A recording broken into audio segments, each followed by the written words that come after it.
प्रभु यीशु मसीह के नाम में एक बार फिर से जय मसीह की मैं आपके सामने इस बात को रखना चाहता हूँ। अगर आप प्रभु के सेवक हैं, एक सच्चे मसीह हैं, एक सेवक, एक दास हैं परमेश्वर के, और आप ईमानदारी से लगातार परमेश्वर के सामने प्रार्थना करते हैं, उसके वचन को पढ़ते हैं, और आप लगातार परमेश्वर के साथ संगति कर रहे हैं, परिवार में हो चाहे कलीसिया में हो, और आप लगातार ये प्रक्रिया करते हैं, तो आपके मन में ये बात जरूर होगी कि परमेश्वर, मैं आपके सामने प्रार्थना भी करती हूँ, बाइबल भी पढ़ती हूँ और वचन भी पढ़ती हूँ, पर आप मेरी प्रार्थना का उत्तर नहीं दे रहे, या तो फिर मेरी प्रार्थना को आप जवाब क्यों नहीं दे रहे। ना ही आप मुझसे दर्शन के द्वारा बातचीत करते, ना ही सपने के द्वारा। ये बात आपके मन में जरूर होगी। तो मैं आपके सामने इस बात को रखना चाहता हूँ कि ऐसा नहीं है कि हम प्रार्थना कर रहे हैं और बाइबल भी पढ़ रहे हैं और हम संगति भी कर रहे हैं और परमेश्वर हमारी प्रार्थनाओं का जवाब नहीं दे रहा है। और ये भी नहीं है कि हम प्रार्थना दुआ भी कर रहे हैं लेकिन परमेश्वर हमसे नाराज है। बिल्कुल ऐसा नहीं है। कई बार कई व्यक्ति लोग प्रार्थना करते हैं, बाइबल को पढ़ते हैं, संगति भी करते हैं, तो परमेश्वर उनकी प्रार्थना का उन्हें उत्तर और जवाब देता है। लेकिन कुछ व्यक्ति प्रार्थना करते हैं, संगति भी करते हैं, बड़ी मेहनत करते हैं प्रभु के साथ, पर उन्हें उनकी प्रार्थना का उत्तर और जवाब उन्हें नहीं मिलता है। तो मैं आपके सामने ये बात कहना चाहता हूँ। एक परिवार में मियाँ बीबी रहते थे और उनके घर के गेट के सामने एक भिखारी जो था वो रोज आता था खाना मांगने के लिए उस परिवार से, और एक औरत थी वो रोज खाना लेकर के दरवाजे के सामने खड़ी हो जाती थी, पर उस भिखारी को खाना नहीं देती थी। क्यों नहीं देती थी? क्योंकि जो भिखारी था वो मुरली बजाया करता था।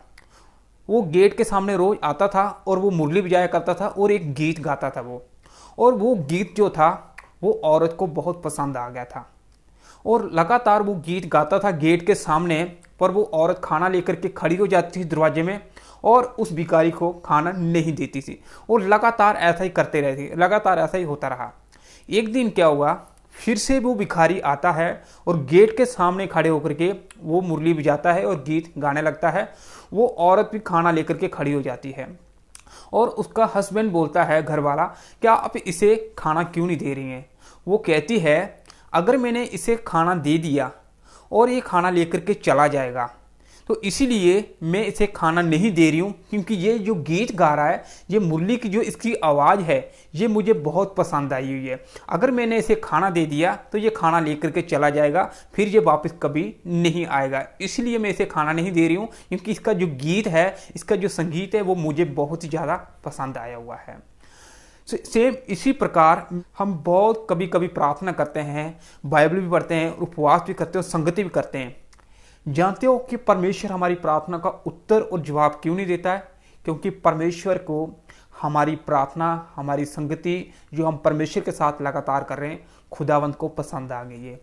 परमेश्वर को हमारी प्रार्थना जो हम कर रहे हैं वो पसंद आई हुई है, और इसीलिए परमेश्वर हमारी प्रार्थना का उत्तर और जवाब नहीं देता कभी कभी, क्योंकि वो सोचता है कि अगर मैं, ये व्यक्ति इतनी मेहनत, इतनी प्रार्थना भक्ति कर रहा मेरे पास आकर के, अगर मैंने इसे इसकी प्रार्थना का उत्तर और जवाब दे दिया तो इसका जो मतलब है वो पूरा हो जाएगा, ये फिर वापस से मेरे पास नहीं आएगा। कई बार हम ऐसा करते हैं कि हम परमेश्वर के साथ संगति करते हैं वचन में, प्रार्थना में, और परमेश्वर लंबे समय तक हमें हमारी प्रार्थना का उत्तर जवाब नहीं देता है। क्यों? क्योंकि परमेश्वर हमसे प्यार करता है और प्रेम करता है।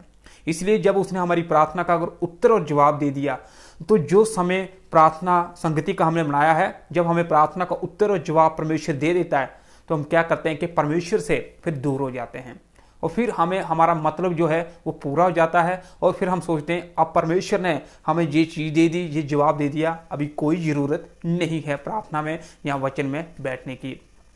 अक्सर ऐसा आज बहुत से लोग करते हैं, सिर्फ परमेश्वर के पास अपने स्वार्थ के लिए, अपने स्वाद के लिए आते हैं, ना कि परमेश्वर के पास संगति करने के लिए, और ना ही परमेश्वर के साथ अपना रिश्ता, रिलेशनशिप बनाने के लिए। सिर्फ अपने स्वार्थ के लिए परमेश्वर के पास आते हैं। वो कहते हैं कि चलो कोई बात नहीं, हम परमेश्वर के पास आते हैं, प्रार्थना कर लें, उपवास कर लें, संगति करें, बस हमें ये बरकत, ये आशीष मिल जाए एक बार, फिर उसके बाद हम देख लेंगे।